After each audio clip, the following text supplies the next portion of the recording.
All right. Are you ready for me to call the board to order? Yes. So, looks like the recording has started. Would like to do a roll call vote. Corky Collier. Here. Darian Santer. Here. And did I say your name right, Darian? I don't think I've ever asked how to pronounce it. There's another N that's hiding behind the T there, so it's actually Santner. Thank you. It's like Santner. the story of Okay. my life that N gets lost into the ether somehow. You know, mine is Anderson. I said Anderton a lot, so I get it. And Thanks, Ken. MCDD board is called to order. All right. Let's see what's next on the agenda. We've got the water line contract. Mindy, I believe you were up. All right, that's me. Hi, good afternoon. I'm joining this afternoon's meeting to request your approval for the award of a $650,970 construction contract for the bid for the MCDD water line extension project to Titan Utilities. And as a reminder, this is the project to bring both the municipal fire line and water service line to MCDD campus to address our violation with the Portland Fire and Rescue and also the Portland Water Bureau. So we'll be installing additional fire hydrants to upgrade our fire safety on campus. So we first bid this project in October and only got 2 bidders, and both of them were found to be non-compliant with our submittal requirements. So then we rebid it in December and we got 7 bidders, which is great, though the 2 lowest bidders also were non-compliant with our submittal requirements. Though I'm happy where we landed with Titan Utilities. They have a solid reputation, and the bid amount, while it was higher than the construction estimate that we did back in May, it's still within, at the time, we didn't include an escalation cost because we thought we were going to go to construction that very next month, but there were some other delays. So, but when you take that into account and then you look at the spread of the other bids that we got in, it's a reasonable bid. And so I'd like to put in a motion to award that contract. All right, could I get on page, I believe it's page 2 of 61 on the agenda. There's some language there to approve to authorize the executive director, Corky or Darian. Could I get you to read that off? Sure, I got it. I move to approve and authorize the executive director or their designee to sign a construction contract for the MCDD water line extension project with a contract value of $650,970 with Titan Utilities LLC in a form reviewed and approved by legal counsel. And before any seconds, I forgot to ask if there was any questions. So I'll just add that I'm really happy to see this project moving forward. It's been a while on the books. So any questions for Mindy? All right. Could I get a second? Sure, I'll second. All right. I'll just do we'll just do a voice vote for this. All in favor, say aye. Aye. Aye. Aye. All right. Motion passes unanimous, and go build us a water line. Yes, thank you. And I'm excited to be finally moving into the construction phase of this project. We're And it will make excited the about- fire marshal very happy, which is always a good thing. Very happy about that. All Thanks right, again. levy grant contract, item C on the agenda. Colin. Thanks. Hi, Colin Rowan, Director of Planning and Public Affairs, and I'm going to attempt to weave together really 3 updates into one, but they're all very much overlapping. But if anything is unclear, and if I'm using too many acronyms or initialisms, please let me know. So I'm going to give an update on the Levee Grant Fund, the contracts are in your packet there for review. We'll be looking for action through a resolution and subsequently through a cost sharing IGA at future meetings, but this is no action on those contracts for this meeting, but I want to give an update on those. Also, really want to lead off by giving an update on things happening in Washington, D.C. related to the Portland Metro Levee system study with the Army Corps of Engineers. So Wendy sent out an update, I think on the 6th of January, and it highlighted two really big pieces of news that happened in very quick succession at the end of December. And so the first one is that the PMLS project, the Portland Metro Levee System Study project, was included in the Water Resources Development Act of 2022. It was nested inside the National Defense Authorization Act, and it was one of 6 flood safety projects that was approved through WRDA for construction authorization. So this is an act of Congress saying that the federal government, the Congress, wants this project to be built. It is a pretty huge hurdle that we were able to get over, and it really instructs the federal government and the Army Corps through their work plan to continue funding and moving this project forward to construction. So that was really important. And then right after that happened, a large appropriations omnibus was moved forward with 12 different appropriation bills right before the buzzer, I think on December 23rd, and that included the annual appropriation for the first year of our design phase, which is, we'll refer to the design phase as PED, and that is the pre-construction engineering design phase. So that first annual appropriation is also really important. We'll need to get annual appropriations every year, but it is basically, it's instruction to Army Corps that they can include this in their work plan, that this is a project that should move forward. And there are many things that could catch it up or delay it, changes in the economy, local sponsor funding, etc. But it is a really important act appropriation from the government. So really, I think we should all take a moment to celebrate that it is both the authorization and the appropriation are really important milestones. So as I mentioned, the next phase of this project is PED, pre-construction engineering design. And that is something that we've been working with the MCDD board as well as the 3 other drainage district boards on how to fund the local share. So in total, it's about $12 million for a 3.5-year design phase. There is a 35% cost share from the non-federal sponsors. It's the 4 drainage districts, and using the joint contracting authority to bring each one of the local sponsors together as the non-federal sponsor. So for every $2 the federal government puts in, we need to put in $1. So it's a pretty good deal there. But we also have been working with the Oregon Business Development Department, also known as Business Oregon, to create what was started off as a levee loan program. We've been able to work with the state legislature to create a levee grant program. And so successfully applied for each one of the districts to be awarded in the first round of the levee grant program to pay for 80% of the local share for PED. And so the contract that you have in your packet is the financing agreement or financing contract with Business Oregon. There's a few things that we are going to request to see if there's any changes to, but overall, this is what the contract will look like. Armand and Hong have been reviewing that as well as the finance team. And so putting together a plan, the next steps for this is to bring a resolution to your board and the 3 other boards in February that will authorize the chair to sign the contract.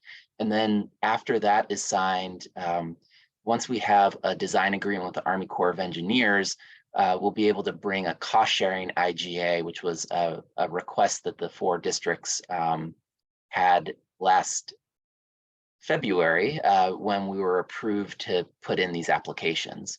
So no action now, but definitely I would want to take any questions. And the final piece, the third piece weaving together here, is that we were able to tap into this first round of Levee grant funds, but we also are advocating and working with the state legislature to make this a standing program, the Levee grant program. And there's many reasons why. It is a statewide need for investment in levee and flood safety infrastructure. It is also something that really benefits our drainage districts to be able to have those statewide conversations to make sure that the state knows that this is something that benefits all the lands behind the levees within Multnomah County. And so we, through our state contract lobbyist, Mark Landauer, we've been able to work with Senators Gorsuch and Frederick to introduce SB 634, and with Representatives Hudson and Nelson to introduce HB 2307. And this is for replenishment or an additional $15 million to go into that statewide levee grant fund. And so we'll continue to be advocating for replenishment of that fund in each one of the biennia.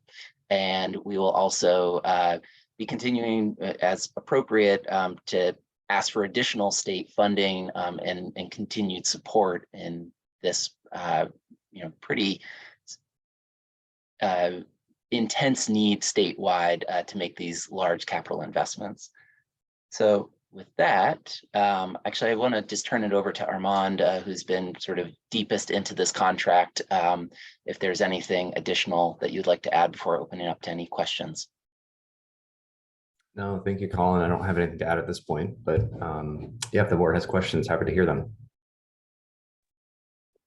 Any questions for Colin or Armand? I mean, we'll, and so let me get the schedule right. You'll bring back the contract a later date. And this is just for information, so we know that's coming. Yes, we plan to bring the contract for signature or for approval for signature at the February meeting. There'll be a resolution that's related to that. And here's where I need Armand to fact check me on. I believe subsequent to signing that, we'll also be negotiating a design agreement with the Army Corps of Engineers that will have more detail on the actual costs, probably some refinements on assumptions of what the work will be and the timing of it. At that point, we'll bring the cost sharing IGA for consideration when we have more information that we can actually put into that cost sharing IGA. Just check with Hong and Armand to make sure that that was correct. Yeah, that's right, Colin. If this board recalls, each of the districts adopted a resolution in February of 2022 agreeing to share equally in financing the engineering design phase for the PMLS project. And that sharing equally was contingent on authorization of these business organ funds for each district, and then a cost allocation agreement between all the districts, which we will have for the boards as soon as we have the PED design agreement from the Corps that we can incorporate in that. All right, well, thank you very much. Look forward to that contract and further discussion. Thanks for the heads up and background. And then I think next on the agenda, I'm trying to keep us on track because we got a really full agenda today. It looks like Adam D, the PMLS real estate background from Mark, which rolls into the executive session after that, I believe. Great. Good afternoon, everyone. Mark Wilcox here. I think everyone knows me. No new board members, so I'll get right to it. As soon as I share my screen here. Okay. Can everyone see that? Okay. Amber will be co-presenting with me. She has been a key member on this project due to her work on the greater real estate project. She has obviously there's a lot of tie into the PMLS and demand, so she will be leapfrogging on this. Okay, can everyone see my screen? Okay, so sorry, I'm just trying to get my grid of all my windows. There's a lot of windows that go on when you're showing. Okay, that's really not cooperating. We'll just go blindly here. Okay. So this is sort of a catch-up presentation. MCDD, I should say the other boards received this, some of this material back in September, and you guys have had a busy calendar, and so we're just now getting to this. But we'll do this part of the presentation, kind of do a little refresh, and then we'll talk specifically about MCDD real estate needs within executive session, and just say in general, it's good. It's a far less complicated picture in MCDD. We'll talk about that later. This timeline should look familiar to everyone.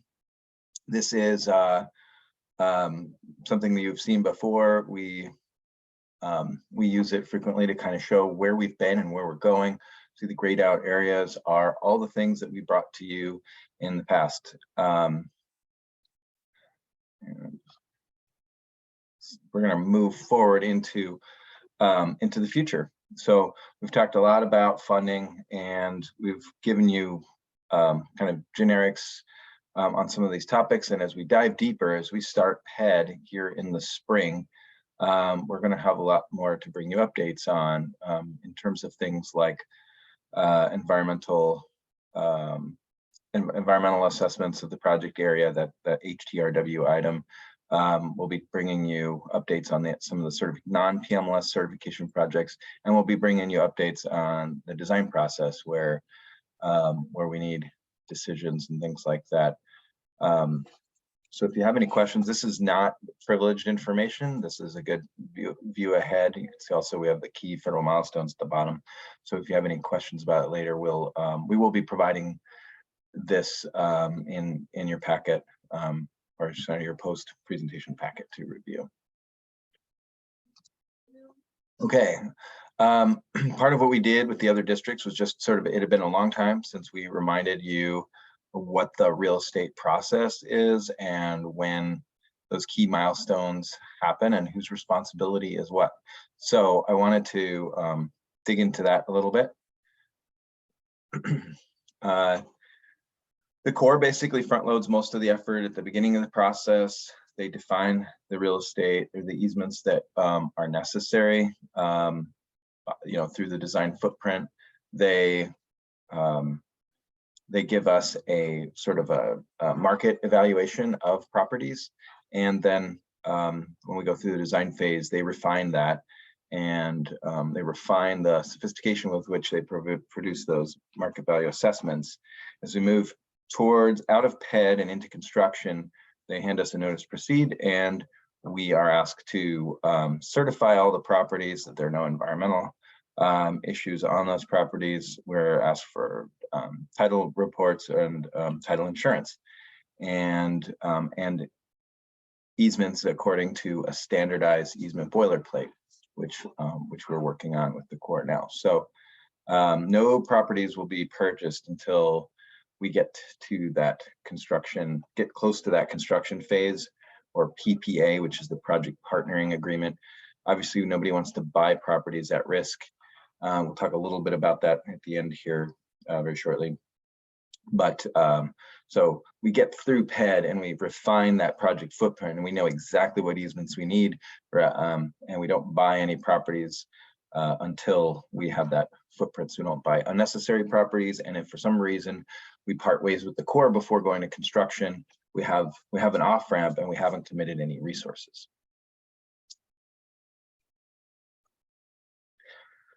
Just a quick reminder of the total project cost and what our cost share looks like and what that cost share consists of. So $85 million federal cost share. I do want to restate that this is obviously a planning level estimate. We hope that the Corps has baked in about a 25% contingency for general costs and construction, and then 35% for real estate components into these costs. And so as we move through the design process, there's more certainty about what the costs will be and more granularity, and the contingency shrinks and the project costs go up, but hopefully they don't exceed this envelope, notwithstanding escalation for CPI and just general escalation for price indexes, which is a very real thing we found out in the last 2 years. Okay, this is taking those 3 wedges of our 35% cost share and splitting them up so that you can just see what our general proportions look like. Real estate is a very big component at 28%. It's approximately 13 million, including the real estate contingencies. Then there's a local cost share. This includes our PED costs. And then there's some smaller costs, like there's a 5% minimum cash component, which our PED costs include. But that brings us, that's a $7.6 million commitment. And then this is all the relocations and utilities, which varies by district.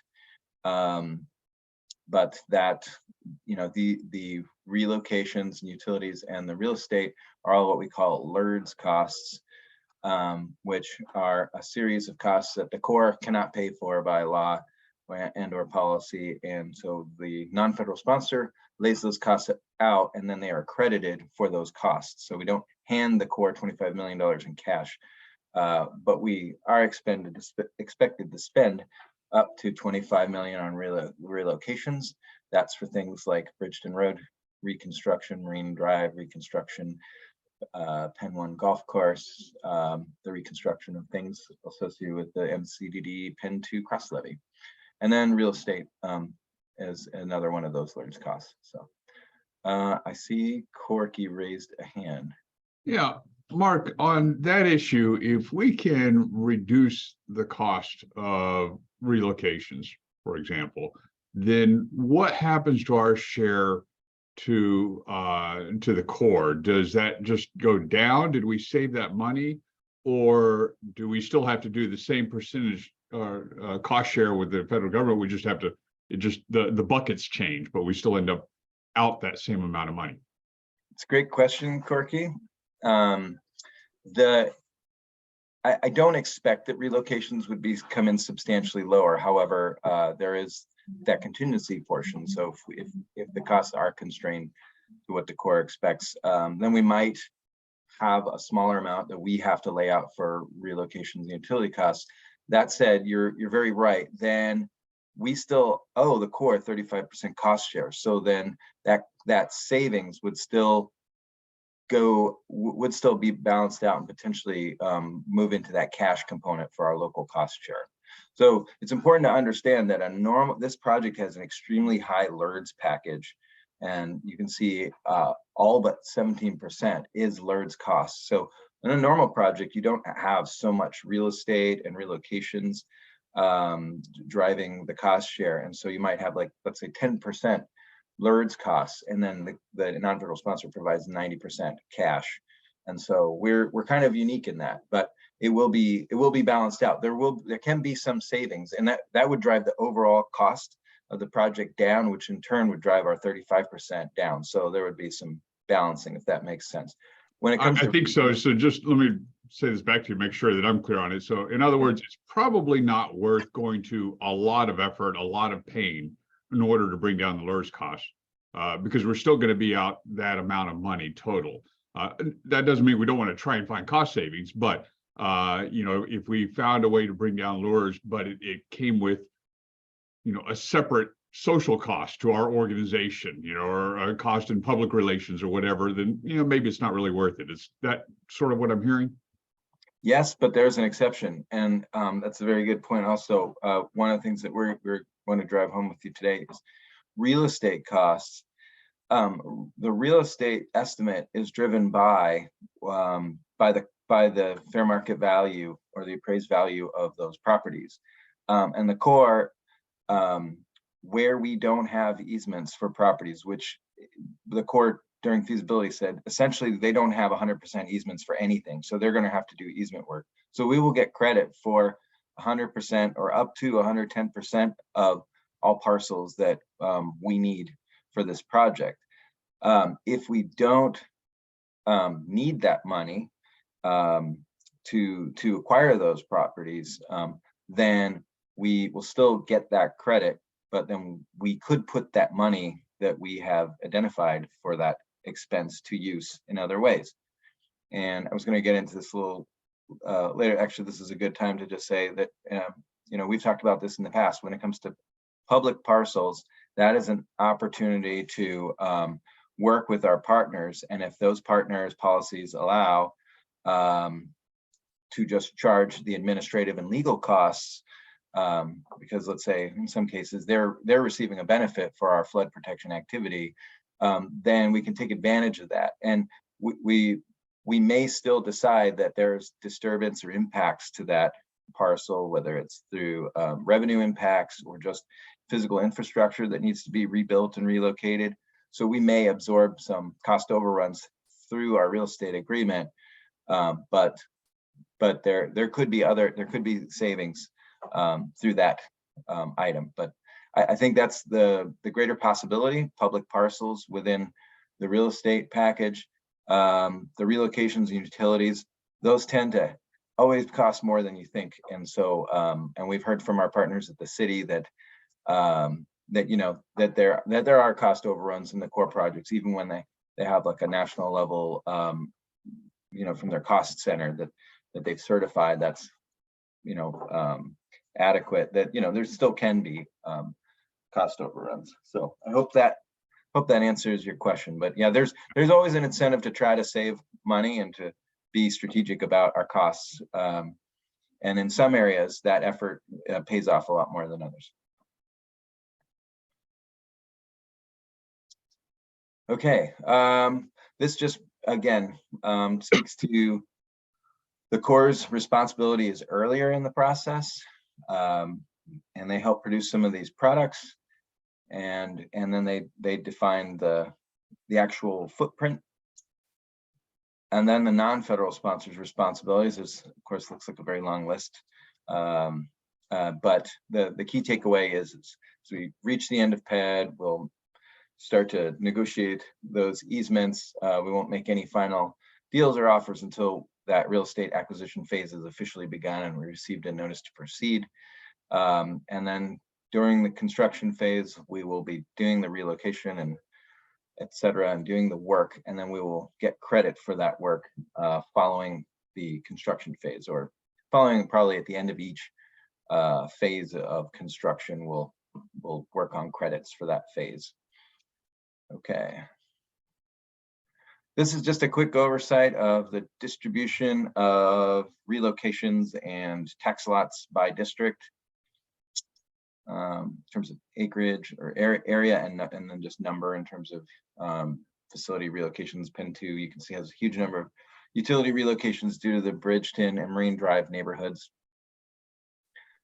This is pretty straightforward. This is a general look at the footprint. I think we have these again later, but this is obviously the bread and butter for MCDD, and we'll dive a little deeper when we get to executive session. But you can see it's all about the Pen 2 MCDD cross levee, and most of that work is on the MCDD side, or I should say all of it is. There's some staging and access. The Corps has contacted all the landowners in the past, particularly the public landowners, but as well as the golf course there. So we're in pretty good shape in comms. We'll talk more about that later. And then there's a little dot here. That's for the Pen 2, I should say MCDD pump station 2 pump station. That's down in the lower left. And then the small swatch up by Broughton Beach, that is the low spot at Broughton Beach that needs to be raised and worked within the bike path and street crossing there. Okay, so the last thing in general that I wanted to make sure that is the last thing. Yeah, the last thing I wanted to go over that was sort of a new item for the other boards in September. And you have not received this material yet, is contingency planning for early real estate acquisitions. I'll say like a caveat was, I don't know that there's this is applicable. We'll talk about that in executive session in any particular parcels within MCDD, but it is important to consider because we just found out, for instance, in SDIC's board meeting that there was a real estate transaction that we weren't aware of yet. It was kind of hot off the presses, at least for us. And so opportunities arise. Some benefit us, some go against us in terms of possibly raising the cost of future acquisition or making that negotiation more difficult because the new landowner doesn't have any capacity for the disturbance that's going to be on their property. You know, what they have real estate development plans on that property, and it conflicts with the project plans. So we just wanted to bring up that there in the next 2 years, and I would say in MCDD, the work most likely will be in 2 to 3 years, depending on whether MCDD work is truly second phase or if it gets moved up to first phase for the PMLS. That's TBD. But there could be transactions that we want to take a look at and strike while the iron's hot and say, can we get our foothold on this parcel? Because that might be a lot easier than later, using a condemnation process or something else when that landowner has acquired something and is moving forward on their own development plans that conflicts with permanent, much less temporary easement needs. So I think most people understand just the opportunities that arise in the timing of real estate transactions. So I'm gonna, move to the next slide. This is the old slide. We're obviously presenting the gap analysis here shortly in exec session. And then the very important thing to realize is if any contingent acquisitions are necessary, we're going to be very careful about recommending anything to the boards because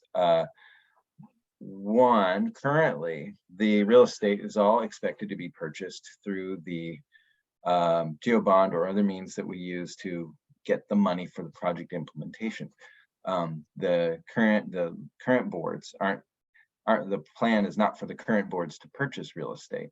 So there would be a pretty important consideration, be a pretty I wouldn't say dire situation, but it would be a pretty significant need to go down this road if necessary. So and part of it is part of our thinking will also be, is this project part of our necessary operations and maintenance or future construction plans, whether or not we move forward with the core? In other words, are we at risk if we buy something that we don't need unless we're moving forward with the core? So that is going to be a consideration before we make any recommendations. So I'll talk about any potential risk for that in MCDD, but I'll say that it's I can say with certainty that it's fairly low, notwithstanding any other information. Corky? Yeah, just real quick. I presume you're taking in consideration the possibility that we may want to buy a parcel and then later on sell it to Parks Bureau or BES, or if there's somebody else out there that says, hey, I'd like to do some wetlands development there. I presume you're kind of keeping that in mind when you look at these different parcels, right? That's correct. I don't have anything too extensive in mind for this district. I don't either. but in other districts that has been there's a thought on that. But that's correct. I mean, but I also balance that with our prior legacy of minimal ownership by the districts.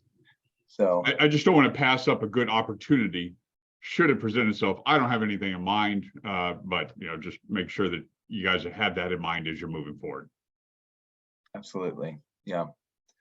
We don't want to be too dogmatic to policy and then like overlook something. And in some cases in other districts, we thought about properties that, well, would this be a good place to stage flood fighting gear, for instance?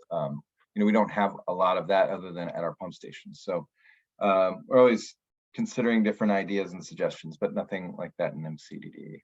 And we'll talk about that in executive session. That's my last slide. How did I do, Wendy? Close? Yeah, okay. Well, we're dropping a lot of those slides are coming out of the next one, so we'll move quickly. All right, any questions before we go into executive session?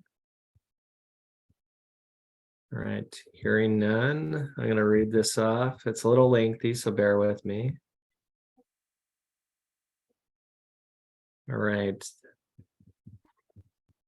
The board will now convene an executive session for the purposes of discussing information and confidential legal advice or attorney-client communications exempt or otherwise protected from public disclosure under the Federal Freedom of Information Act, 5 U.S.C. 552, and State Public Records Law, ORIS 192, 345, 355, 60, and 660, and ORIS 40.225.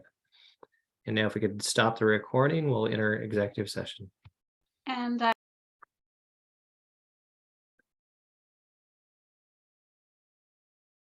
Thank you. Looks like we've got everyone back. I didn't have to hit any button to get back in here. This Wendy got us back here. It's like being transported into a new room. So we're going to resume our regular session after being in executive session to talk about the PMLS real estate issues. And the next on the agenda is Lori Baker with a compression follow-up, which is on page 36 on the agenda. And thank you, Amber and Mark. all right, thank you. Can everybody see my screen? All right. So in December, as part of our review of the current year budget corrections, we discussed the unanticipated compression that the district is experiencing on assessments for the current fiscal year. We noted that the compression this year increased by 8% from 6% last year to almost 14% this year. This resulted in an additional $480,000 in lost revenue for the district. We've met with Multnomah County to identify the issues that are impacting this revenue loss and are returning today to share our status of the work. Let's start with an overview of the impacts of compression on assessments. Assessments are impacted by tax compression in line with other property taxes. Oregon Measure 5 places a limit on the percentage of real market value that can be imposed on landowners each year. For general government, the limit is $10 per thousand of real market value. If a particular property hits the Measure 5 limit, there is compression, which means the tax imposed is reduced, and each government imposing tax on that property shares in the reduction and receives less revenue than originally assessed. What I did find out in this process with Multnomah County is that local option levies are the first to be compressed. So when we originally talked, we thought that that might be a possible issue for this district with compression, but it ends up that that wasn't the issue at all. So let's walk through 2 sample properties to see how compression can impact the assessment. In both properties in my example, the assessment amount is $5,000. Property A has a Measure 5 limit of $2,000 for general government, which means their real market value is $200,000. Measure 5 limits that general government tax to 1% of the real market value. Property B has a Measure 5 limit of $10,000, meaning they have a real market value of $1 million. As you can see, although each property is assessed $5,000, property A's assessment is limited to $2,000, resulting in tax compression loss of $3,000. Property B has no compression loss, so it's all dependent on that real market value. For assessments, there's another factor that impacts compression, And that has to do with exempt properties. So fully exempt properties are those properties fully owned by a government entity and considered exempt from property tax. These properties are not exempt from assessments, and there's no reference in the Oregon statutes to these circumstances. So Multnomah County collects 100% of assessments for these properties if they're fully exempt. When a property is partially exempt, ORS 310.165 is applied. A partially exempt property is one that is owned by a government entity, but has a portion of the property that is occupied, normally through a rental agreement, by a taxable entity or person. The statute requires that assessments be applied by using the lesser of the real market value or the taxable value of the unit of property after that exemption is applied. What this means is the value is reduced to the proportion of property leased by the non-taxable entity. So it can have a significant impact and cause significant compression. So in our example, a fully exempt property has a real market value of $20 million. The assessment is $375,000 and $375,000 is imposed, resulting in no compression loss. For a partially exempt property that also has a real market value of $20 million, but has 5.3% of the property leased, this creates a Measure 5 limit under ORS 310.165 of $20,000, which is the 5.3% of the assessment amount. In this example, $355,000 of the assessments are lost to compression and will not be collected by the county. This slide shows the calculation of assessment revenue for budget purposes. In our budget year, we started with the total levy in 21-22 and then increased the amount by that percentage approved by the board, which was 8.5%. For 22-23, MCDD board approved the 8.5% increase in the levy. This resulted in a total levy amount of almost $6.5 million. Our revenues, however, are impacted by compression. So we reduced the levy amount by compression estimate, which historically has been about 6%. This results in a tax imposed of about $6.1 million. For the actual calculation, the county starts with the total levy for last year, which is reduced by the direct billing entities. We bill those ourselves. So this difference between budget and actual of about $85,000 is covered through our direct billings. The 8.5% increase in levy is applied, resulting in a total levy of $6.4 million. The compression this year was 14%, which is about a $502,000 increase in compression loss compared to last year, taking most of our 8.5% increase in assessments.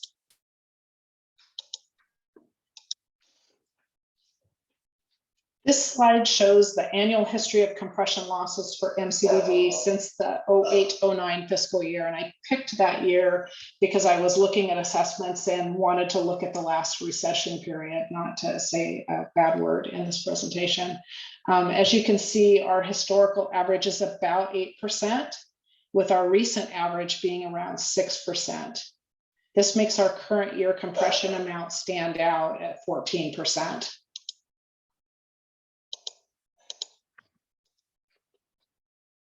Let's move on to the significant impacts to compression for this fiscal year. We met with the Multnomah County Assessor's Office in December, and they had identified some specific examples of properties that had large increases in compression in the current year. This compression change impact of the 3 properties listed here was a loss of over $413,000. The 2 port properties experienced compression loss resulting from a conversion from being fully exempt last year to being partially exempt this year. We've specifically researched compression loss changes for Port of Portland properties this year and have found increases in compression loss of almost $389,000. These 2 properties identified on this page are the vast majority of that loss at $384,000. We met with representatives of the port, Ken Anderton, Fran Breeding, and Phil Ralston to review this information and collaborate on finding a solution. The port is currently working with Multnomah County to determine the cause of these changes for these two properties. And we will follow up with the board once we have further information from the port on the status of these issues. When I talked to Fran last week, she had had an initial conversation with Multnomah County, but still had some questions about the properties and was trying to figure out exactly what is happening. So more work to come on this, but we wanted to at least show what we had found to this date. And we wanted to just say thank you to the port and their team for working collaboratively with us and trying to help us find a solution. I'll take any questions at this point, if there are any. Any questions, Corky or Darian?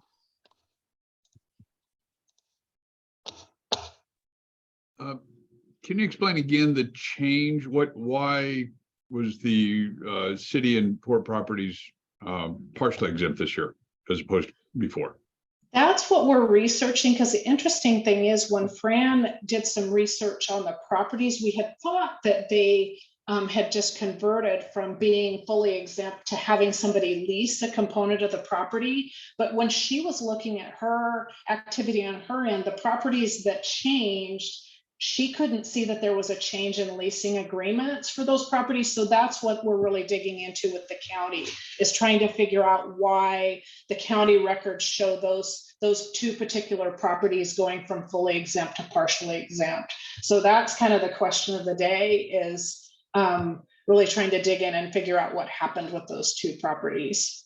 It's always comforting when my confusion is justified. Your confusion is justified, yes. For sure. Every time I think I understand compression, something new happens and I lose it. So I just know it's bad, except that we also hate this utility fee thing too. So turns out raising money is hard. We, just a reminder, the port doesn't pay real estate taxes as a public entity, but we do pay user fees and, drainage fees. But when we lease it to a private entity, that's where Multnomah County will create a new tax lot for the lease, and sometimes that can be delayed, or it can be errors in GIS mapping, etc. This one's a little perplexing because it almost looks like there's no building or anything around it, and so we've got to do a little more research. Is it like a mapping error or something? And that's why Fran has to look at these different tax lots and work with the county and figure out, well, why was it this a prior year, but now this year, because there's no real rational business reason for us to understand the differences. Speaking of which, can you go back to that historical compression list and explain why the big bump around 2012? We haven't dug back into that, but I have a sneaking suspicion that we had another issue like that back then. Because really what the county is saying is that would be the only thing that would really cause a significant change like that. And it looks like in the following year, they actually corrected for that, because we went back down to a normal level of percentage compression again. So I think it was probably just a one-time blip, and they made the correction to the records. Made a correction to the record as in maybe it was a mistake, or? I think it was a mistake. Yeah. Oh, okay. All right. Yeah. And so when they make those corrections to those mistakes, it comes through as an adjustment instead of a change to the compression. So we'll just see that flow through in the cash received and not to the compression. It would be certainly number. interesting to get, to maybe learn a little bit more about that, because, it may be our path forward too.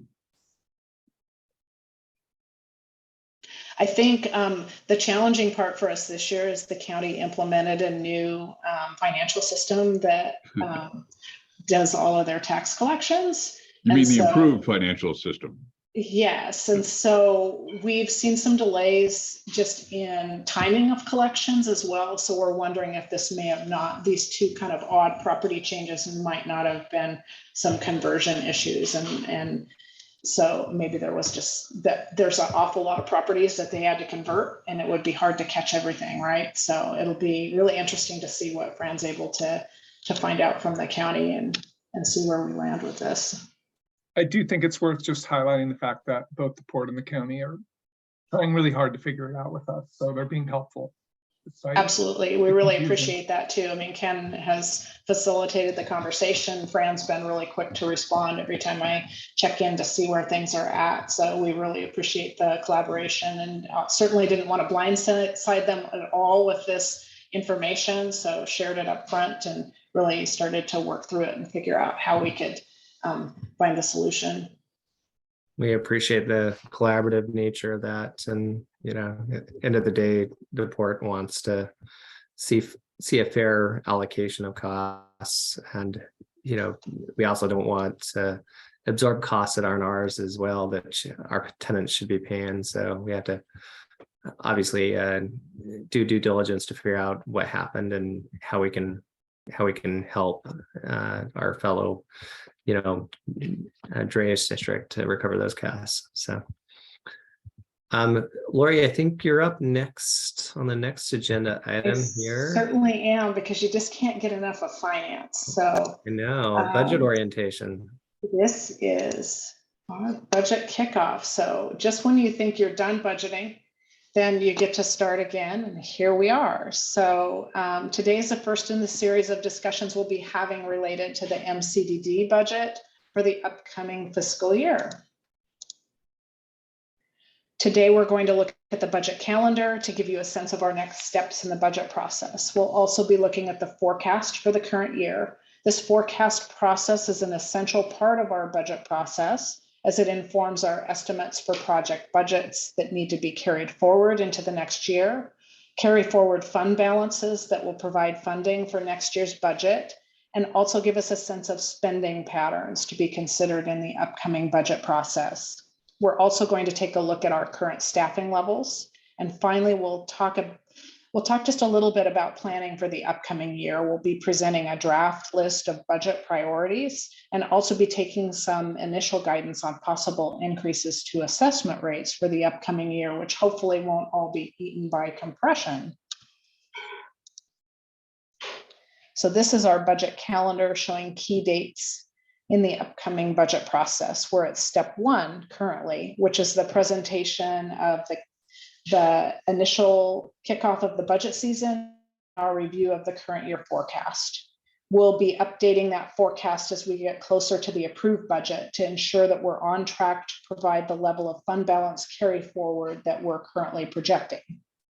Staff are currently working diligently on their department budgets for each district, and these efforts will be consolidated into a budget proposal for you to review. In April, we'll bring that proposed budget for you to review and discuss. In May, we'll bring back any updates to the proposed budget and ask you to consider the updated version for approval.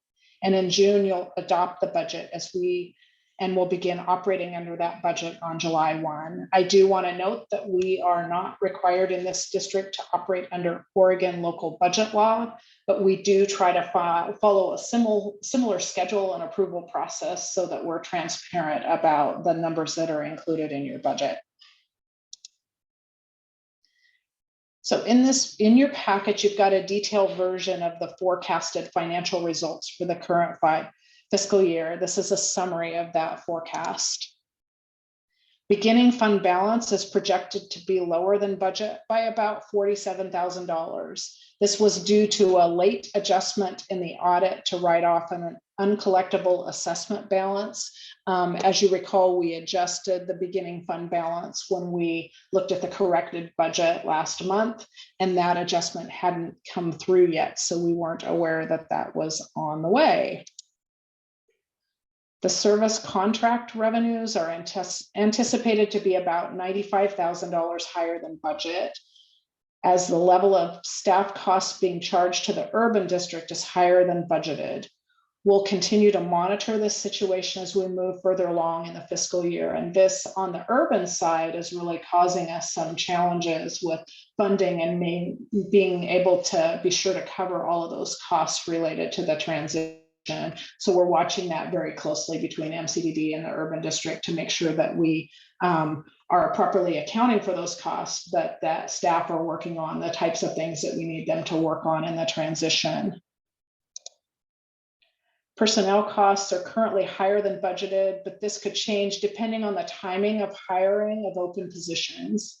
As a reminder, we had updated the budget in December to reflect expected savings from open positions. So as we get a better sense of the timing of hiring and when people will actually be starting in those positions, we'll get to a better estimate as to what those personnel costs will be for the year. Materials and services are projected to be $444,000 lower than budget, with positive variances in security of $150,000, levee maintenance of $65,000, projects of about $127,000, and professional services of about $150,000. Capital outlay is projected to be significantly lower than budget, but the vast majority of this variance will be carried forward into the next fiscal year due to timing of the project work. And ending fund balance is $2.8 million higher than budget, but you'll see in future slides that we anticipate most of this positive variance lands in carry forward capital commitments. So we didn't find a windfall of money to spend on operations. These are just things that are moving from one year to the next. All right, so as we discussed, capital spending has some significant timing differences, which are anticipated to result in carry forward of about $2.3 million into the upcoming budget. We will continue to refine this amount as we get closer to the end of the year, and also refine for timing of any grant dollars supporting these capital acquisitions. So it's really difficult this early in the year to be able to project the timing of those capital projects, particularly those ones that are scheduled to begin in the spring and need nicer weather to be able to be completed. So we'll be working with our project managers to make sure we have a better sense of that, and try to make sure that we have enough carry forward funds for the project work that's going to happen after the fiscal year, but not too much that we're assuming that we're going to have more resources than we really have.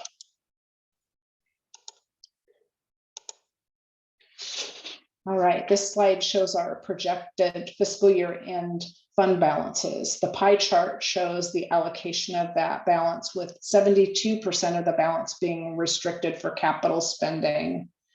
Moving to the bar chart at the right, you can see the comparison of our projected fund balances by category for the last 2 years, compared to the last 2 years worth of audited balances. You can see that the planned spend down of operating reserve and undesignated fund balance is occurring, with more than a $1 million projected reduction in these operating funds by the end of this year. If the board chooses to utilize another $1 million in operating fund balances in the upcoming budget, we'll be left with less than a year left to go at the end of the 23-24 fiscal year. So we're really spending down that operating reserve. This slide shows the level of staffing in the current year budget by category. The chart on the bottom shows the detail by department. We currently have 4 open positions that will be posted in the upcoming weeks. Actually, a couple of them have been posted now, including an engineering position, 2 operations positions, and a position in public affairs. The key takeaways for our financial projections for MCDD are detailed here. We'll be starting 23-24 with less carry forward operating fund balances. This was a planned reduction, but it does leave us in a position where it's getting more critical to move forward with our planning transition to the urban district. Acknowledging my previous presentation on compression, we have some decisions to make about assessment rate increases given the current compression levels. We implemented an 8.5% increase in rate last year, and because of compression, did not see any increase in assessment revenues. We'll need board direction on rate increases for the upcoming year.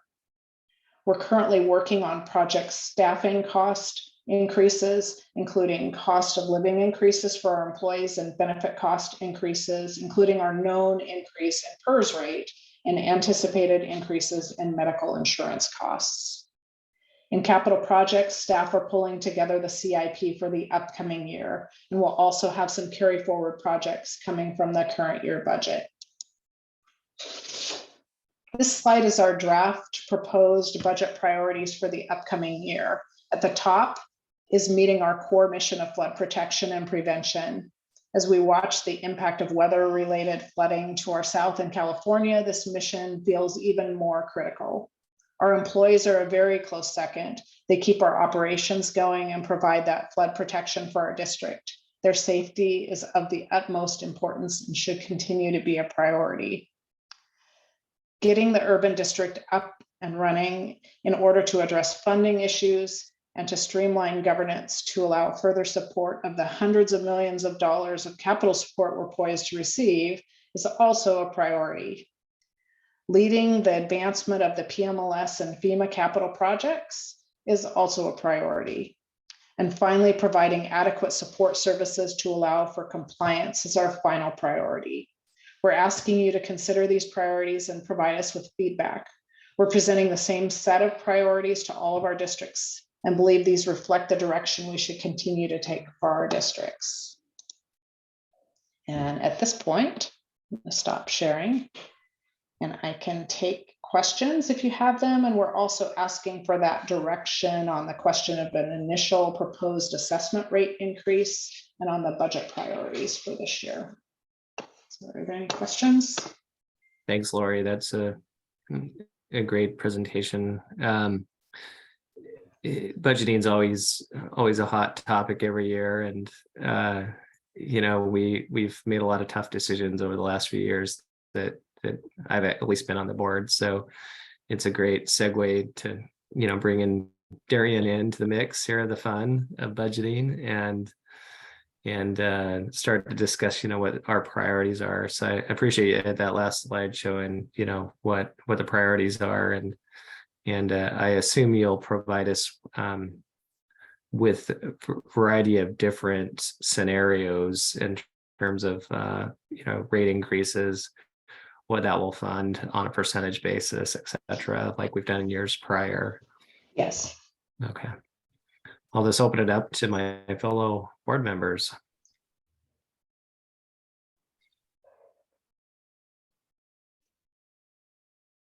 You must have just wowed them, because you know, either they're asleep or they were wowed, and I'm not even going to ask which it is. No questions. Wow. And obviously, if anything occurs to you, we'll be engaging with you fairly directly, frequently on this topic between now and when the flood comes, or hell freezes over, or both. Yeah. Lori, in terms of the priorities and those, you know, sentences and their ordering, when you want input from us, at what level are we talking about? I mean, are we looking at just those and how they're ordered, or fleshing them out more? Are we actually going to be involved in, you know, like in allocating percentages to those different tiers of priority at some point? I don't know how this process generally works. I think for us, for this year, we just want to make sure that those are really tracking with the things that you want us to be focusing on. As we move into the urban district, I really anticipate that we'll have the budget process is going to extend even more. And so we'll have like an early fall planning process with the board where we talk about budget priorities and talk about those types of things that the board wants us to put together in the budget, since we're really in kind of a ramp down phase. And as you're seeing kind of eating away at that remaining operating fund balance, at this point, it's really, have we kind of hit the mark on what we're focusing on? There's really not any room for anything new and exciting, but how do we really evaluate if we're running out of funding? Are these the types of things that you want us to be focusing on? Did we miss the mark? Is there something that you think that we need to add to that? So it's not really like a numerical priority. It's hard to say, like, we're not gonna look after employee safety, or we're not gonna look after flood safety. Those are pretty pretty obvious. I think the one at the bottom about trying to find some additional funding for compliance is going to be an interesting challenge. Would be interesting to hear your feedback on that. We know that board members are concerned about the costs associated with the urban district and the kind of administrative costs that we're facing, but we also know as staff that people are spread pretty thin, and we're having some real challenges trying to meet our compliance requirements under the state regulations. So it'd be just interesting to hear your thoughts on that. And sort of a big picture, Darian, typically we sort of get this input from board members either in meetings or individual conversations, and then staff will be presenting, or I'll present a recommended budget, and then you guys will discuss that. So as the executive staff team talks about what we want to present to the board, we'll be reflecting on those priorities. And when we start to get compressed, as it were, financially, we're going to always be looking towards current operations and ensure that it's well funded. And we would forego other investments in order to maintain our operational capacity. And then we would go to security services, the vaults that we're putting in on the ends of culverts and so on to keep our employees safe, and so on. So as I'm thinking about what we can do with our limited resources, we'll be using that as a guide. And we've heard from the board that all those things are really important. So we're going to try and make improvements and do the most necessary things in each of those categories to the degree we're available. We have resources available. And I guess I would point the one thing that's kind of missing there that we just felt like we didn't have really room for in the funding scheme is equity and diversity. So we'll have a little bit of dollars in there for training and support of our staff, but we didn't feel like there was room to really add that as a priority this year. So it is one of those kind of unwritten and missing items on the list that really should be there as we look towards moving to the urban district. To be clear, we're still looking to improve our engagement with the community, and we're looking to improve our procurement with COVID qualified firms and so on, but we don't have a lot of extra cash to sort of boost those efforts. But I want to stress that we're still looking for every opportunity to incorporate equity and social justice into at least the urban district's operations, and certainly where we can, consistent with our authorities with the legacy district. That was going to be my question, Jim and Lori, is can we also see side by side the budgeted items for urban? Because you've taken some of these items and put in there because of before with MCDD, we were also trying to plan for the future. And now we've got urban planning for that future that, and so it'd be good to understand what they're paying for through the state funding as well as the loan. And then knowing what MCD is paying for in those buckets as well. I think that's a really good question. This year, we know we're going to have some real funding challenges on the urban district. We know that we're down to a pretty small amount of carry forward fund balance for that district for next year, maybe about $100,000. So basically, we're just surviving on the loan funds for next year in the urban district, which really is going to bring some challenges for us because we've got, with staffing costs and election costs, we've pretty much hit the limit on the revenue resources that we have on the urban district. So we're going to have some challenging discussions with exec team as we start to kind of formalize what we're going to propose for that board. So I think it will be good for you all to be familiar with that and be aware of any impacts, because it's going to make our planning process pretty challenging this year. Yeah, I think that will be helpful for the board to understand that, and in particular those that aren't on the urban board or haven't been on the urban board to know exactly what's going on there. And then those key just a clear understanding if based on the percentage of increase, what's the bare minimum we can do without dipping into reserves, and just benchmarks like that we can look at. That's helped us over the years, helped us make some sound decisions of what we're funding and what sacrifices we're making too. Those are good suggestions. Thank you. Yes. Thank good you. Feedback. Can I ask one other sort of basic question here to catch me up? Is our process here related to the budget the driver from which the other districts then, because of our service provider role to them, do we sort of lead this process in decision making, or does this end up at in sort of a format setting where all the other districts, I mean, I'm sure they have to approve things, but how much input are they getting into this organizational process, or is this mostly just driven by MCDD? It's a pretty separate process, particularly since we've implemented those fixed fee agreements for the maintenance and administrative costs. The other districts' costs are going to be pretty well defined, and it's really going to be looking to Bill and his group on the capital improvement plan and what capital needs are for each of those districts, as they will each make their own decisions about utilization of fund balance, about how much increase they want to make to their assessments. So there's not a consistency across the districts as to those assessment changes, and each one of them is kind of in a different situation in that scenario. So in the past, where our decisions on employee pay increases and that sort of thing would have flowed through and impacted them more significantly, now that we have the fixed fee arrangements in place, that doesn't have as big of an impact on the other districts. We're still sharing with them kind of our staffing here and the information about what's happening with our staff costs so that they're aware, and that's a transparent piece of information for them. But it does, I guess it makes their budget process a little bit easier because we know what those operating costs are for them. Okay, thank you. Yeah, it's a completely separate set of books too, right? It's Yes. They're a different legal entity. Yes. And so where historically they've interacted is we've been the service provider. So there's IGAs, but before we had billing rates versus fixed billing.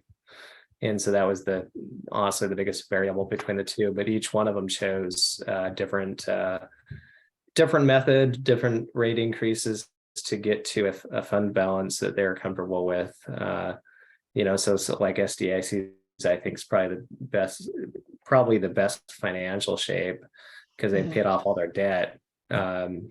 And they've got a fairly significant budget.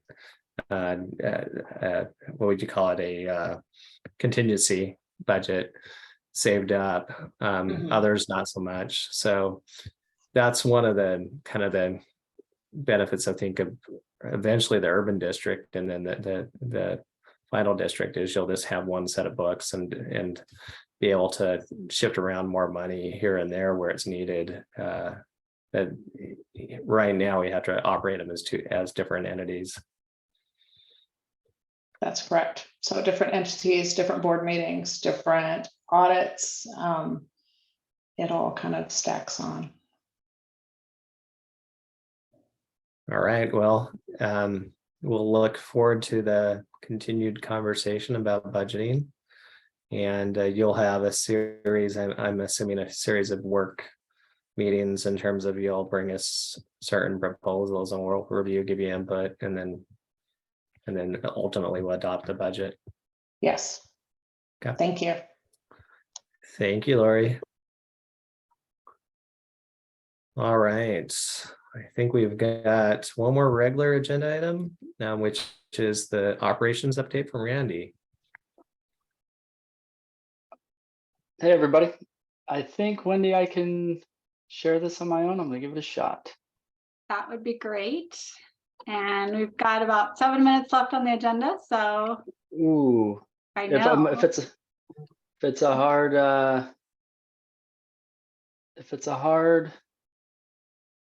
oh, shoot. I have it up if you want me to share. Yeah, if you go didn't ahead. make any changes to it. I tried.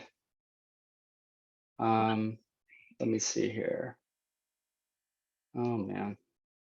We have backup pumps and backup PowerPoints. We're ready. Yeah. Are you able to see that, everyone?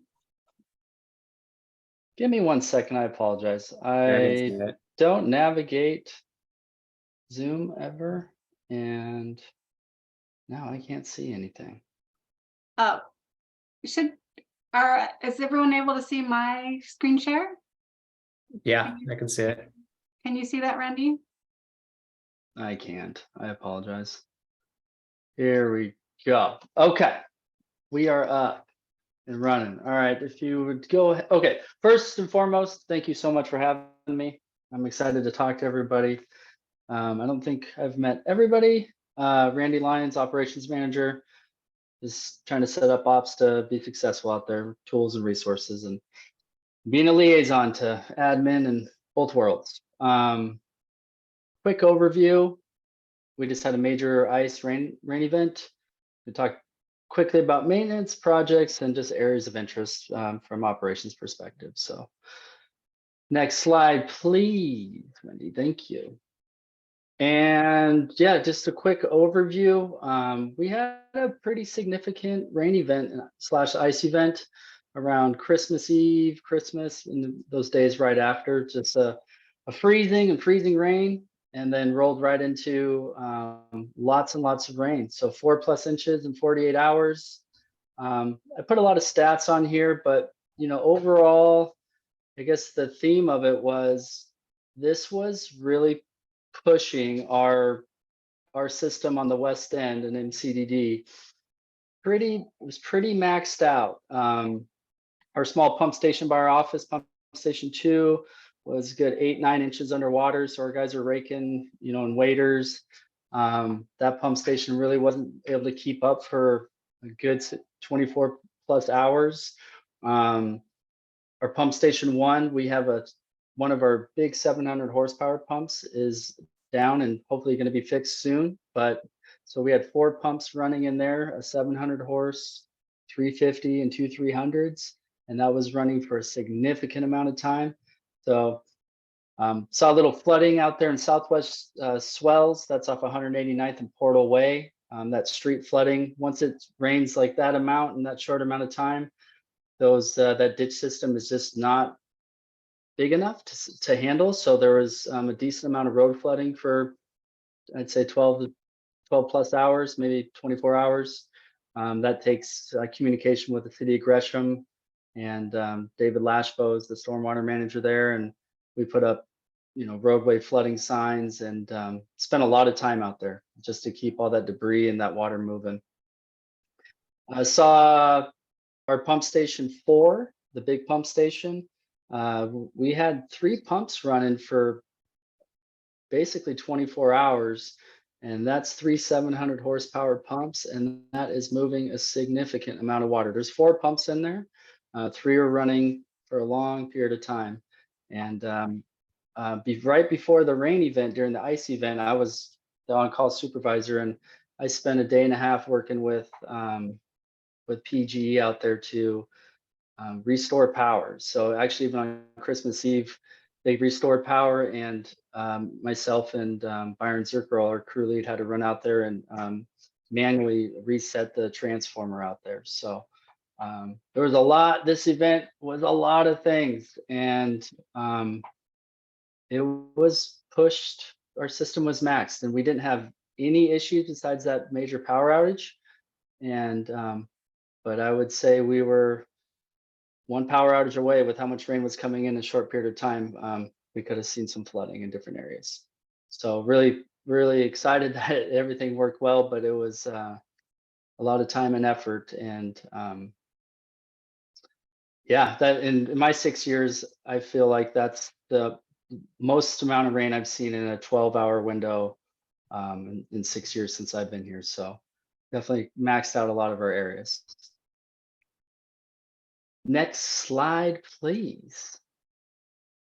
Maintenance. So I'll hit this quick, but we're always doing our biweekly ditch and pump station checks and maintenance. That includes us running around, raking all our culverts, clearing debris piles, oiling, greasing our pumps and motors. And that stuff always continues during these rain events. We're out there every single day. So during this event, we were in all 4 districts, probably for 5 days straight. It just really ramps up how much we got to be out there. Obviously, there was a lot of storm recovery There was ice, rain, and wind, so kind of the perfect storm. So you can imagine how many trees and things fell into the slough and ditches. So continue to work on that. The guys spent a lot of time in the last few weeks in the slough itself with excavators and stuff throughout our ditch system, pulling out big trees that fell down. Completed some pump station annual testing. So that covers all the pump stations in MCDD. That's a vibration test, Mager testing, and we get Josh McNamee leads that effort every year on all the pump station work. And so that just wrapped up, and getting that data and analyzing that data, and that'll help determine budgeting and CIP planning in the future. So kind of just something to recognize. We completed the roadside mowing on Marine Drive. That's a pretty significant effort, and it takes flagging, full-on flagging crews, closing whole lanes for half a mile to a mile sections, and our mowers going for about three to 5 days. And a big lift on us right now is this is the time where we bring all our vehicles, trucks, equipment, everything into the shop and do annual maintenance and try to get everything dialed in for the rest of the year. Next slide, please. We got some projects that have been happening, been completed. A big one for those who have been driving on Marine Drive. We did a major levee repair in coordination with cleanup from the port, Metro, City of Portland, all these people involved. Got that cleaned up, and we went through and regraded the whole section, basically west of 122nd down to 205 almost.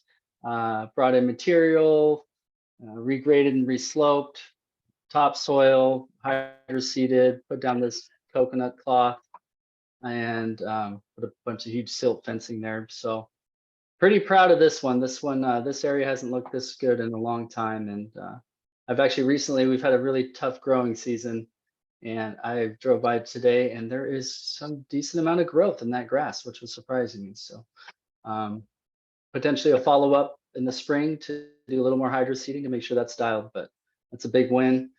Working on pump station 1 with some flow straighteners.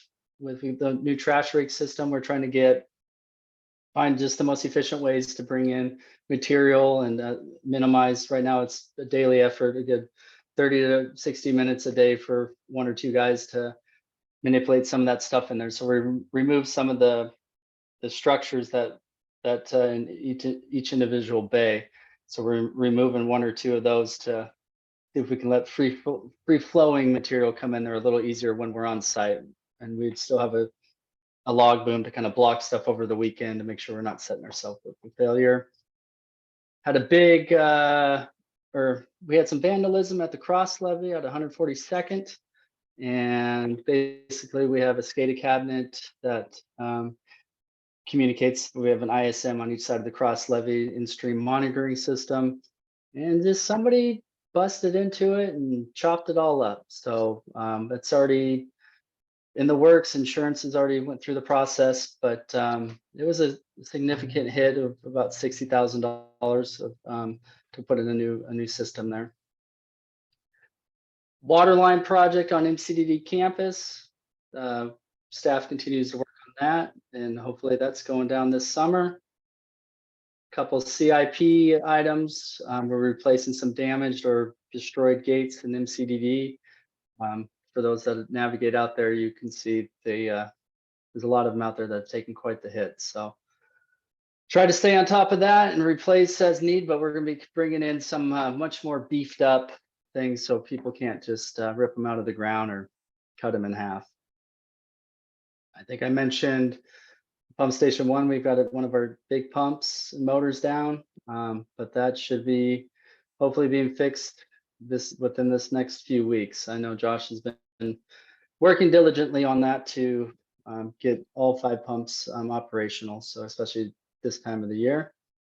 And another big project, I know Bill's leading this with Josh's support as well. The pump station number 4 trash rake improvement project. It's a 75% design, going out in March, I believe, for bids. I believe that's the timeline. So hopefully we can stick to that out of any project anywhere. That project is super important to the functioning of the system. Right now, the old trash rakes are well past their last legs. So it's a lot of effort. And this is really going to improve our ability to keep water moving without having people all the time on site out there. So thank you for helping fund that and supporting us on that. But that's a huge one. So. Next slide, please. And I apologize. I don't know if anybody has any questions. Feel free to ask, but I'm kind of running through this. I know we're limited on time. Some areas of interest. So one big thing right now we're seeing in a secondary section of the slough is the 82nd South Culvert. So there's the main, we call it 82nd South because it's in the secondary and just south of the other culvert on the main stem of the slough. But that pipe is completely dilapidated. There's a lot of flow restriction there happening, and we're seeing in these not even significant rain events, but major backup and blockages going up further through that secondary system. That is a big problem. So I know Bill's working on that with others to try to find support on that. Yeah, Randy, if I can jump in just quickly on that, as I think about this presentation and making sure the board is updated with the work that we do, I'm also thinking about how the board can help us complete some of this work. And I think this is one area where we might be able to potentially use some of Darian's help to maybe get some eyes on this, help identify the right person, get some eyes on this culvert. So if you don't mind, Darian, I may send you an email, forward you an email I've been sending to others, and see if you can use your internal coordination to see if we can get some attention on this one. Thank you, Bill. Yeah, all the help is will be much appreciated. So thank you. Also, we're looking into security needs. There are current security contract. The vendor right now is unable to kind of meet our needs for security on campus, patrols, and also from time to time, the environment's improved a bit in certain areas, but we also like the ability for people to come out and support our staff if we need that out in the field in dangerous areas. And we're working on that, but it's we're kind of seeing a theme. It's really difficult for what our asks are for other companies to actually meet those needs. So I'm working with procurement and Jim Knopf and Bill and a lot of people to try to find ways to fill that gap. So we'll see where that lands, but we're in the process of transitioning into a different agency probably. So for sure, since the current one cannot fill our needs. So I already spoke of the vandalism there at the cross levee. Some other big things happening. There's a lot of hiring going on in operations. We got an open position on just the field crew, along with a gentleman, Steve Luna, 23 years of service here at MCDD. He's officially retiring Friday. So, and along with 2 seasonal positions for this spring/summer into the fall. So I apologize if I ran through that. There's so much going on in MCDD. There's a lot of work happening all at the same time. And oh yeah, and I forgot the floating homes. I wanted to bring that up, and I thought this was a good just to bring to your attention. So operations, in this photo you can see this is the floating home. This is around 92nd on the main stem of the slough, and we see quite a few floating structures, people living in them on the slough itself. And not only is it potential, if there's who knows what's in them, to get into the waterways, but it's a major conveyance issue on our parts, or for what we're trying to accomplish. And I know we're in touch with DSL, who's sounds like that's the person that we need, or the agency we need to be working with. So the next couple of weeks we're going to be going out and doing a thorough investigation of the whole middle and upper slough section, and documenting and identifying where and what structures exist, and we'll be sharing that information with DSL and see what they do with that information. But we're hoping there's, you know, something they can do to help us, because not only do things get stuck, whatever, but it's just a problem for operations and the system itself. So Randy, is it more than just a boat? It's an actual like home that yeah, so there's a I've seen a guy out there right now. He's got about a mix of kayaks and canoes that he built a whole platform on. It's a lot of there's a section not too far from the office, probably 30, 40, 50 gallon blue drums that the structures have been made out of. It's whatever that someone could put a platform on that floats. It pretty much exists out there. So that is kind of one of those areas that we don't talk about much, or those things, but it's a problem. And so we're finally putting a little bit of effort to see, at least do our part to see if we can get some support from other agencies. Does anybody have any questions? I feel like I just ran through that, but I know this time sensitive, so. Well, Randy, we appreciate getting an operational update, because, you know, we talk a lot about the planning for the future district and a lot of about budgeting and all these other things. But at the end of the day, it's because of what you do, what Bill Owen does, your whole crews are out there fighting a good fight every day.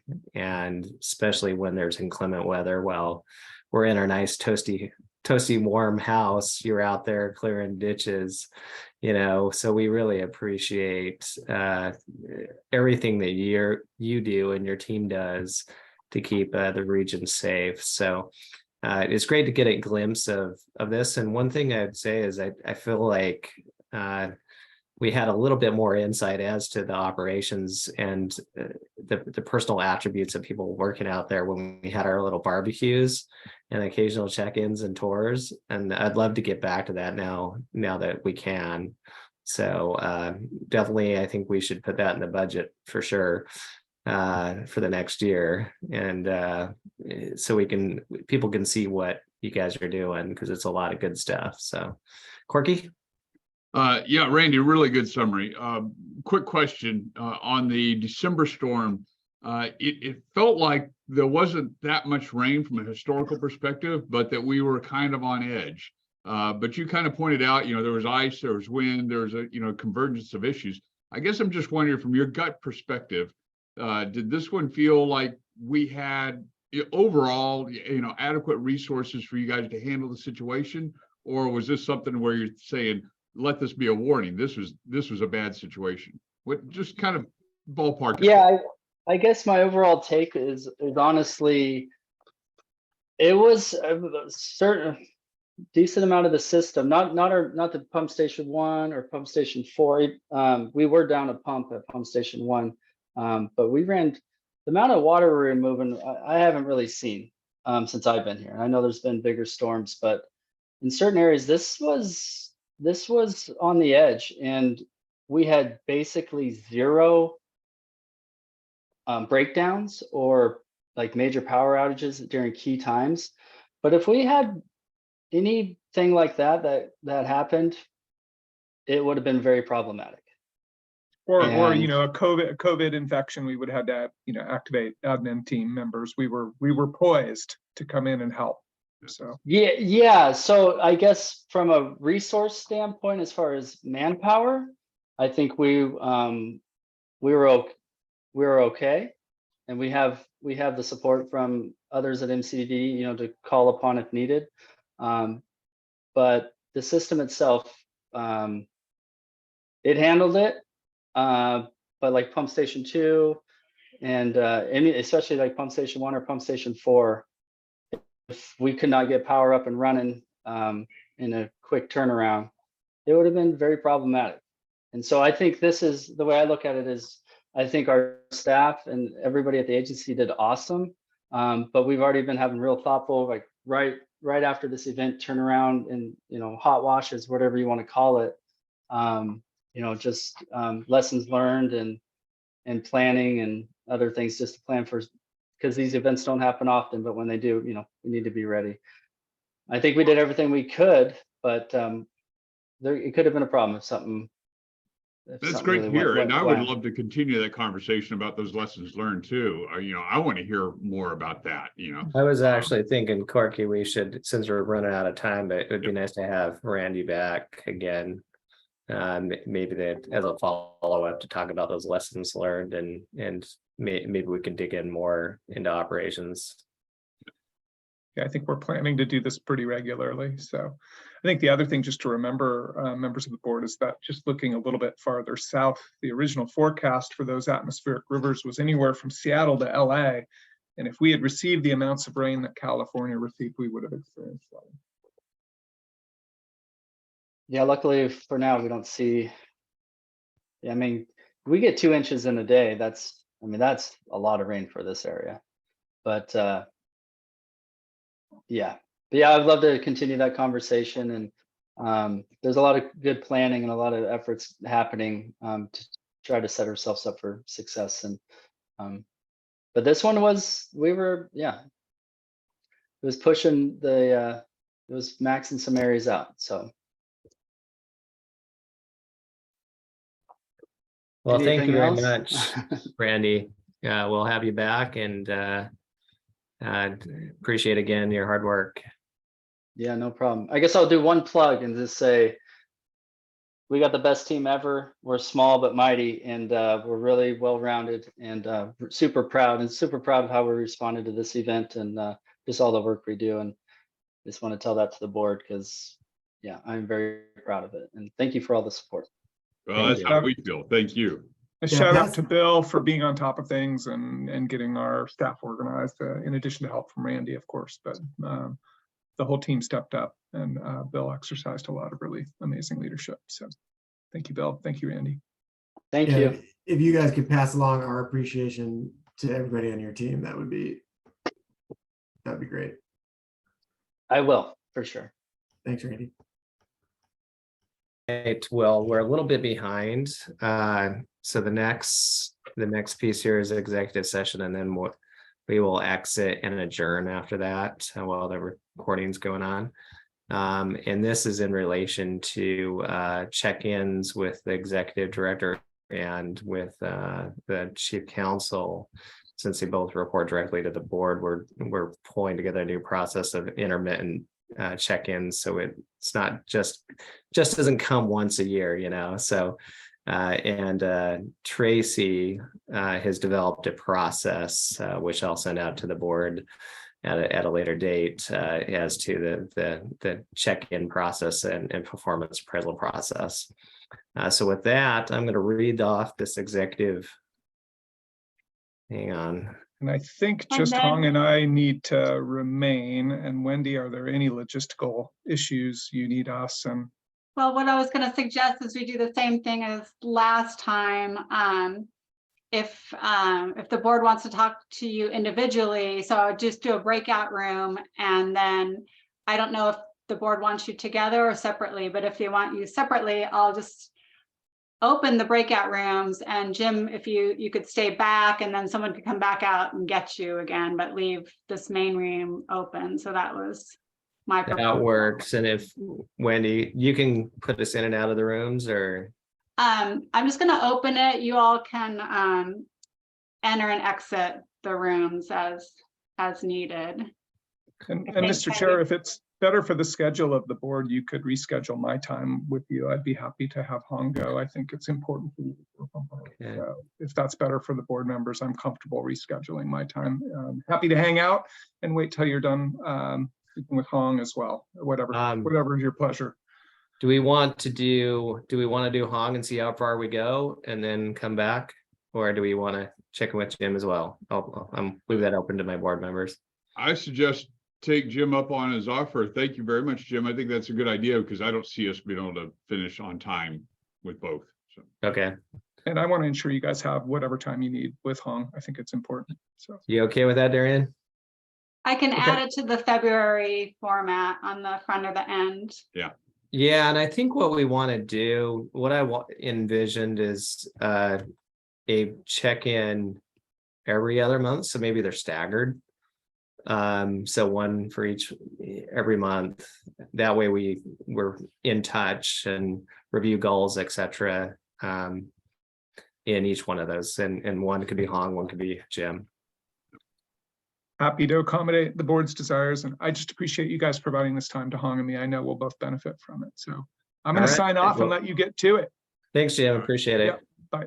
So if that's the case, then after you read the executive session, I will just stop the recording and put someone else in charge. All righty. Well, I'm going to do it right now. So the board is going to meet in executive session to discuss employee performance under ORS 192.660. The board may also discuss attorney-client communication privilege under ORS 40.225, ORS 192.35598, and 192.660 2F. And turn off the recording, and Wendy.